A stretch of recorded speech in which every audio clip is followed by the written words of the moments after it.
Minha gente querida, boa noite, bem-vindos a todos. Com muita paz e amor e alegria, vamos começar as nossas leituras com uma poesia de Caetano Pero Neto, do livro Poetas Redivivos, psicografado por Chico Xavier. Quando a nuvem acionou seus canhões invisíveis ribombando no espaço, ouvi a mensagem da abundância. Quando o raio cortou o tecido espesso das trevas, com a lâmina da morte em esplendor, respirei o ar puro do céu lavado. Quando o vento sacudiu o arvoredo com seu rebenque aéreo, enxerguei as flores que permaneceriam fiéis aos frutos. Quando o aguaceiro jorrou dos céus com suas cataratas imensas, inundando os caminhos, vi a mesa farta rodeada de crianças felizes. Quando o sofrimento aparece diante de nós, crivando-nos o ser com farpas intangíveis, vejo nossas almas nos píncaros do planeta, sob o fulgor sem sombra do zênite, cada qual carregando em si mesmo seu próprio universo, prontas a desferir o voo livre e belo para o sem fim da perfeição. Quando o sofrimento aparece, a gente cresce,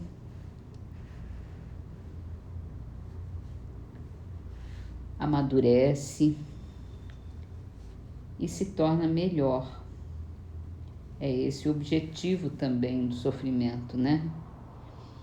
Então, as águas, o vento, o raio, as nuvens, tudo vem prestar um serviço à natureza e nos traz felicidade, nos traz alimento, nos traz ar puro. E é isso. Vamos então para o livro dos Espíritos. A gente está falando sobre as virtudes e os vícios no capítulo da perfeição moral. Pergunta é assim: postos de lado os defeitos e os vícios, sobre os quais ninguém pode se equivocar, qual é o sinal mais característico da imperfeição? O interesse pessoal. Frequentemente, as qualidades morais são como num objeto de cobre, a douradura que não resiste à pedra de toque. Um homem pode possuir qualidades reais que levem o mundo a considerá-lo homem de bem, mas essas qualidades, enquanto assinalem um progresso, nem sempre suportam certas provas e às vezes basta que se fira a corda do interesse pessoal para que o fundo fique a descoberto. O verdadeiro desinteresse é coisa ainda tão rara na Terra que, quando se patenteia, todos o admiram como se fosse um fenômeno. O apego às coisas materiais constitui sinal notório de inferioridade, porque quanto mais se aferra aos bens deste mundo, tanto menos o homem compreende seu destino.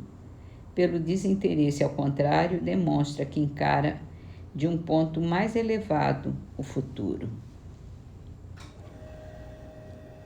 E aí nós temos, o egoísmo, o interesse pessoal, em outras palavras, é egoísmo. Quando a gente é egoísta, só pensa em si, é o sinal mais característico da nossa imperfeição. E é isso que a gente tem que trabalhar na nossa personalidade, na nossa vida. E vamos passar para o livro O Céu e o Inferno, onde a gente está lendo os anjos segundo o Espiritismo. A gente falou sobre os anjos segundo a Igreja, a refutação, agora a visão espírita sobre os anjos. A alma, como a criança, é inexperiente nas primeiras fases da existência, por isso é falível. Deus não lhe dá essa experiência, mas lhe dá meios de adquirir. Assim, um passo em falso na senda do mal é um atraso para a alma que sofre suas consequências e assim aprende, à custa disso, o que deve evitar. Desse modo, pouco a pouco se desenvolve, aperfeiçoa e se adianta na hierarquia espiritual até o estado de puro espírito ou anjo. Então, os anjos são as almas dos seres humanos chegados ao grau de perfeição que a criatura comporta, fruindo em sua plenitude a prometida felicidade. Antes, porém, de atingir o grau supremo, gozam de felicidade relativa ao seu adiantamento. É uma felicidade que consiste não na ociosidade, mas nas funções que apraz a Deus lhes confiar, e por cujo desempenho se sentem ditosas, tendo ainda nele um meio de progresso. Simples assim. Os anjos são os espíritos dos seres humanos, dos seres criados por Deus, que chegaram à perfeição, ou ao máximo de perfeição possível. Final perfeito mesmo, só Deus, né? E assim nós terminamos as nossas leituras com uma trovinha do livro Rosas com Amor, psicografado por Chico Xavier e assinada por Alta de Souza. Amor no amor de quem ama, vara fel, pedra, aflição, até que se faz estrela por dentro do coração. Então vamos para a nossa prece com uma mensagem de Emmanuel do livro Relicário de Luz, psicografado por Chico Xavier. Tendo medo, esconde na terra o teu talento. Está em Mateus, capítulo 25, versículo 25. Na parábola dos talentos, o servo negligente atribui ao medo a causa do insucesso em que se infelicita. Recebera mais reduzidas possibilidades de ganho, contara apenas com um talento e temera lutar para valorizá-lo. Quando aconteceu ao servidor invigilante da narrativa evangélica, muitas pessoas há que se acusam pobres de recursos para transitar no mundo como desejariam e recolhem-se à ociosidade alegando o medo da ação. Medo de trabalhar, medo de servir, medo de fazer amigos, medo de desapontar, medo de sofrer, medo da incompreensão, medo da alegria, medo da dor. E alcançam o fim do corpo como sensitivas humanas, sem o mínimo esforço para enriquecer a existência. Na vida, agarram-se ao medo da morte. Na morte, confessam o medo da vida. E a pretexto de serem menos favorecidos pelo destino, transformam-se gradativamente em campeões de inutilidade e de preguiça. Se você recebeu, então, a mais rude tarefa no mundo, não se atemorize à frente dos outros e faça dela o seu caminho de progresso e renovação.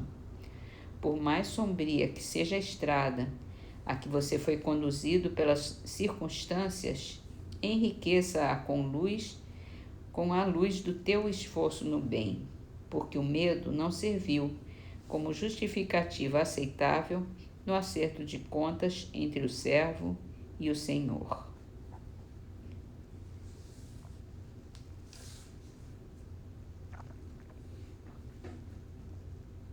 Que nós tenhamos também essa presença, esse destemor, essa coragem de enfrentar todos os nossos desafios, todas as nossas dificuldades, porque o talento, por menor que seja, nos foi dado e cabe a nós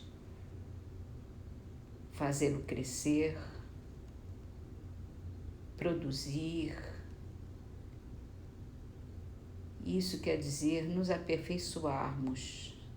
Isso quer dizer que nós temos capacidade para engrandecer o seu reino, Senhor. Ajuda-nos a lembrar sempre dessa passagem, para que a gente não tenha medo, não fique atemorizado, não se acovarde diante dos desafios do mundo. Porque confiando em Ti, Senhor, nós podemos mais e mais e muito mais do que sequer imaginamos.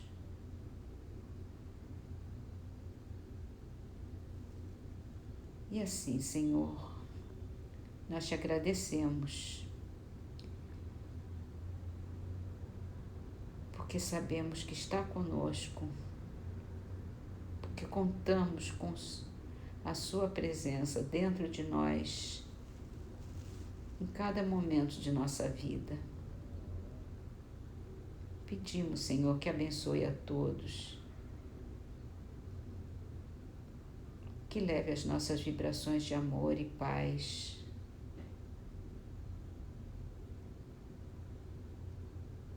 de compaixão, de força, de coragem, para que eles também